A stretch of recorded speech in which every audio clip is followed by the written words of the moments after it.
स्वागत है आपका फिर से बुकशेल्फ टीवी पर, आपका पसंदीदा चैनल जहां किताबें मिलती हैं ताकत, बुद्धिमानी और रणनीति से।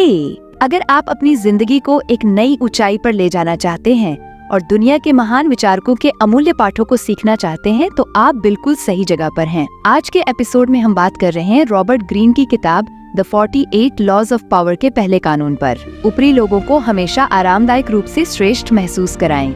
उनकी खुशी और प्रभावित करने की इच्छा में अपनी प्रतिभाओं को प्रदर्शित करने में बहुत दूर न जाएं, वरना आप विपरीत परिणाम प्राप्त कर सकते हैं।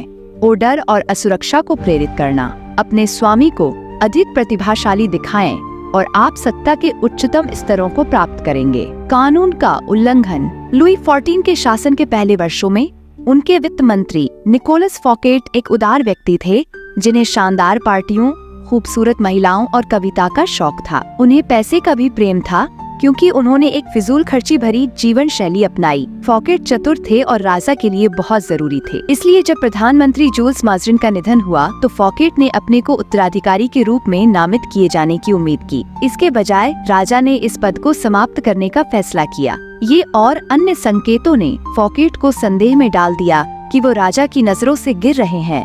इसलिए उन्होंने राजा के साथ घुलने मिलने के लिए सबसे शानदार पार्टी का आयोजन करने का निश्चय किया जो दुनिया ने कभी देखी थी। पार्टी का आधिकारिक उद्देश्य फॉकेट के चाटो वोक्सले विकॉन्ट की पूर्णता का जश्न मनाना था, लेकिन इसका असली उद्देश्य राजा को, जो इस समारोह का विशेष अतिथि था, श्रद्धांजलि देना था। यूरोप के सबसे प्रतिभाशाली अभिजात्य और समय के कुछ महानतम दिमाग ला फोंटेन, यूज डे सोलारोज फॉकॉल्ड, मैडम डे सेविग्ने ने इस पार्टी में भाग लिया। मोलियर ने इस अवसर के लिए एक नाटक लिखा जिसमें उन्होंने रात के समापन में खुद प्रदर्शन करना था। पार्टी एक शानदार 7 कोर्स के खाने के साथ शुरू हुई, जिसमें पूर्व से लाए गए खाद्य पदार्थ शामिल थे जो पहले कभी फ्रांस में नहीं खाए गए थे, साथ ही नए व्यंजन जो विशेष रूप से रात के लिए तैयार किए गए थे। इस भोजन के साथ फॉकेट द्वारा राजा की प्रशंसा के लिए कमीशन की गई संगीत भी थी।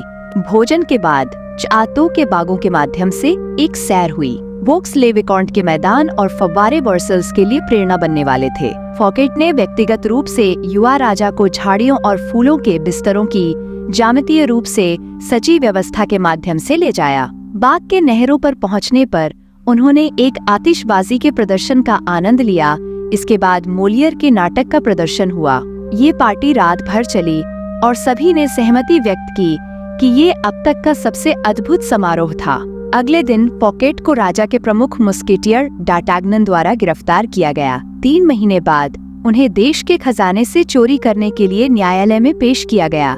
वास्तव में जिस चोरी का उन पर आरोप लगाया गया वह अधिकांशतः राजा के आदेश पर और राजा की अनुमति से की गई थी। फॉकेट को दोषी ठहराया गया और फ्रांस के सबसे एकांत जेल में भेज दिया गया, जो पायरेनीज पर्वतों में था, जहां उन्होंने अपने जीवन के अंतिम 20 वर्ष एकांत में बिताए।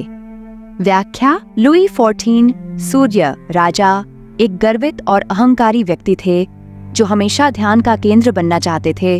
वो किसी भी व्यक्ति द्वारा फिजूल खर्ची में उन्हें पीछे छोड़ने को सहन नहीं कर सकते थे और निश्चित रूप से अपने वित्त मंत्री द्वारा नहीं। फॉकेट की जगह लेने के लिए लुई ने जीन बैप्टिस्ट कोलबर्ट को चुना, जो अपनी मितव्ययिता और पेरिस की सबसे उबाऊ पार्टियों के लिए प्रसिद्ध थे। कोलबर्ट ने सुनिश्चित किया कि खजाने से मुक्त किए गए पैसे सीधे लुई के हाथों में जाएं। इस पैसे से लुई ने एक ऐसा महल बनाया जो फॉकेट के महल से भी अधिक भव्य था, वर्सल्स का भव्य महल। उन्होंने उसी आर्किटेक्ट, सज्जाकारों और बागवानी डिजाइनर का उपयोग किया और वर्सल्स में लुई ने और भी भव्य पार्टियों का आयोजन किया जो उस पार्टी से कहीं अधिक शानदार थी, जिसके कारण फॉकेट ने अपनी स्वतंत्रता खोई। आइए स्थिति पर ध्यान दें। पार्टी की रात जैसे जैसे फॉकेट ने लुई को एक के बाद एक दृश्य प्रस्तुत किया, वो प्रत्येक को और भी शानदार बनाने की कोशिश कर रहा था। वो इस कार्यक्रम को राजा के प्रति अपनी वफादारी और भक्ति प्रदर्शित करने के रूप में देख रहा था। न केवल वह सोचता था कि ये पार्टी उसे राजा के फेवर में वापस लाएगी, बल्कि ये भी कि ये उसकी अच्छी पसंद, उसके संपर्कों और उसकी लोकप्रियता को दिखाएगी, जिससे वह राजा के लिए अनिवार्य बन जाएगा और ये दर्शाएगा कि वह एक उत्कृष्ट प्रधानमंत्री बनेगा। लेकिन वास्तव में प्रत्येक नया दृश्य प्रत्येक मेहमानों द्वारा फॉकेट पर लगाया गया प्रशंसात्मक मुस्कान लुई को ये महसूस कराता था कि उसके अपने दोस्त और विषय फॉकेट से अधिक मंत्रमुग्ध थे और फॉकेट वास्तव में अपनी धन और शक्ति को फ्लॉन्ट कर रहा था। लुई 14 की अहंकार को ठेस पहुंचाने के बजाय फॉकेट की भव्य पार्टी ने राजा की माया को चोट पहुंचाई। लुई इसके बारे में किसी को भी नहीं बताएगा। इसके बजाय उसने किसी बहाने का सहारा लिया ताकि वो एक ऐसे व्यक्ति से छुटकारा पा सके जिसने अनजाने में उसकी असुरक्षा का अनुभव कराया। ऐसे ही सभी लोगों का भाग्य होता है जो स्वामी की आत्मधारणा को असंतुलित करते हैं, उसकी अहंकार में छेद करते हैं या उसकी प्रमुखता में संदेह उत्पन्न करते हैं। जब शाम शुरू हुई, फॉकेट दुनिया के शीर्ष पर थे। जब ये समाप्त हुआ, वो सबसे नीचे थे। कानून का पालन। 1600 के प्रारंभ में इटालियन खगोलज्ञ और गणितज्ञ गैलीलियो एक नाजुक स्थिति में थे। वो अपने शोध को समर्थन देने के लिए महान शासकों की उदारता पर निर्भर थे और इसलिए सभी पुनर्जागरण के वैज्ञानिकों की तरह वो कभी कभी उस समय के प्रमुख संरक्षकों को अपने आविष्कारों और खोजों का उपहार देते थे। एक बार उदाहरण के लिए उन्होंने अपने द्वारा आविष्कृत एक सैन्य कंपास को गोंजागा के ड्यूक को प्रस्तुत किया। फिर उन्होंने मेडिसिस को कंपास के उपयोग की व्याख्या करने वाली एक पुस्तक समर्पित की। दोनों शासक आभारी थे और उनके माध्यम से गैलीलियो ने और अधिक छात्रों को सिखाने के लिए और अधिक छात्रों को पाया। हालांकि उनकी खोज के बावजूद उनके संरक्षक अक्सर उन्हें उपहार देते थे, न कि नकद। ये एक निरंतर, असुरक्षित और निर्भरता भरी जीवन शैली बनाता था। उन्होंने सोचा, क्या कोई आसान तरीका नहीं हो सकता? गैलीलियो ने 1610 में एक नई रणनीति पर ध्यान केंद्रित किया जब उसने बृहस्पति के चंद्रमाओं की खोज की। पहले की तरह अपनी खोज को अपने संरक्षकों में विभाजित करने के बजाय और एक को वो दूरबीन देने, दूसरे को एक पुस्तक समर्पित करने और इसी तरह उन्होंने मेडिसिस पर ध्यान केंद्रित करने का फैसला किया। उन्होंने मेडिसिस का चयन केवल एक कारण से किया। जब कॉसिमो आई ने 1540 में मेडिसी राजवंश की स्थापना की थी तो उसने बृहस्पति, सबसे शक्तिशाली देवता, को मेडिसी का प्रतीक बनाया। एक ऐसा प्रतीक जो राजनीति और बैंकिंग से परे की शक्ति से जुड़ा था, जो प्राचीन रोम और उसके देवताओं से संबंधित था। गैलीलियो ने बृहस्पति के चंद्रमाओं की खोज को मेडिसिस की महानता की एक ब्रह्मांडीय घटना में बदल दिया। खोज के शॉर्टली बाद उसने घोषणा की कि चमकते तारे चंद्रमा आकाश में उसके दूरबीन की ओर दिखाई दिए। उसी समय जब कॉसिमो II का राजतिलक हुआ, उसने कहा कि चंद्रमाओं की संख्या औचार और मेडिसिस की संख्या और कॉसिमो II के 3 भाई थे के साथ समरूपता रखती है और ये चंद्रमा बृहस्पति के चारों ओर घूमते हैं, जैसे ये 4 पुत्र कॉसिमो आई राजवंश के संस्थापक के चारों ओर घूमते हैं। ये केवल संयोग नहीं था, ये दर्शाता था कि आकाश खुद मेडिसी परिवार की चढ़ाई को दर्शाता था। गैलीलियो ने मेडिसिस को ये खोज समर्पित करने के बाद बृहस्पति के चंद्रमाओं की अद्भुत खोज के लिए उन्हें पत्र लिखा।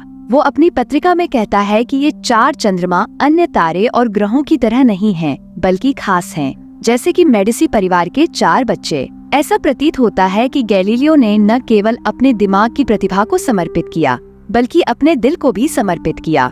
गैलीलियो को ये समझ में आया कि ये न केवल उसकी खोज का समर्थन करने में मदद करेगा, बल्कि ये भी उन्हें संरक्षक की तरह देखने की आशा को बढ़ा सकता है। इसे ठीक उसी समय किया गया जब मेडिसिस ने बढ़ती ताकत दिखाई। नतीजतन वह जल्दी ही ऊंचाइयों तक पहुंच गया।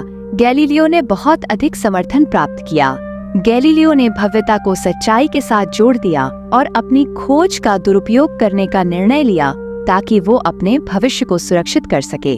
गैलीलियो ने ये दिखाने का विचार किया कि आकाश में बृहस्पति और उसके चंद्रमाओं का ध्यान आकर्षित कर रहा है, जो स्वर्ग और शासकों की भूमि को मिलाने का एक अजीब लेकिन प्रभावशाली तरीका था। इसलिए उन्होंने न केवल मेडिसी की भव्यता को बढ़ावा दिया, बल्कि अपनी व्यक्तिगत भव्यता को भी एक अलग अनुभव में बदल दिया। उन्होंने इस कल्पना को सीधे सच्चाई के साथ जोड़ा ताकि ये सुनिश्चित किया जा सके कि वे अपनी स्थिरता और शक्ति को बढ़ाने में सक्षम हो। इसके साथ ही अपनी खोज के माध्यम से गैलीलियो ने वास्तविकता को भी बदलने का प्रयास किया। उन्होंने शक्तिशाली परिवार के साथ जुड़कर न केवल अपनी खोज को बढ़ावा दिया, बल्कि सच्चाई को भी राजनीतिकता के माध्यम से अनुग्रहित किया।